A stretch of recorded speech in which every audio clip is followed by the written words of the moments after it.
लड़कापन से ही लड़का मधुमक्खियों के प्रति एलर्जी से पीड़ित था, फिर भी उसे और उसकी मां को मार दिया गया। मधुमक्खियों का झुंड उन्हें कार में फंसा हुआ था। बात यह है कि हाल ही में दूर हाईवे पर एक दुर्घटना हुई थी, जिसमें मधुमक्खियों से भरा हुआ भारी ट्रक नियंत्रण खो बैठा और लड़के की ओर तेजी से चला आया। माँ और बेटे को इसका एहसास होने से पहले ही अगले ही पल मधुमक्खियों के डिब्बे गिर गए। माँ ने ऊपर देखा तो हैरान रह गई। वे पहले ही मधुमक्खियों से चारों ओर घिरे थे। दूसरी ओर ट्रक का ड्राइवर बुरी हालत में था।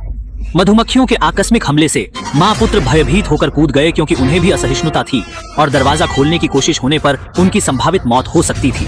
फौरन ही पिता को डंक लगा और वे जमीन पर गिर पड़े। जल्दी ही मधुमक्खियों की संख्या अधिक हो गई और वे समूह में कार की ओर बढ़ी। सुरक्षा के लिए माँ ने एंटीबायोटिक्स निकाले, लेकिन तभी मधुमक्खियां वेंट से प्रविष्ट हो गईं।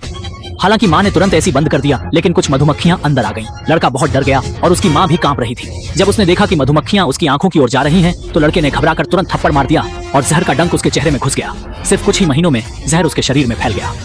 माँ ने जल्दी से उसे एंटीबायोटिक का इंजेक्शन लगाया। लड़के की स्थिति कुछ हद तक ठीक हो गई, पर माँ को मधुमक्खियों ने काटा। इस जीवन मृत्यु की स्थिति में समय पर फायर ब्रिगेड पहुंच गई और अगले ही पल मधुमक्खियां चारों ओर भाग गईं, जिससे माँ बेटे की जान बच गई।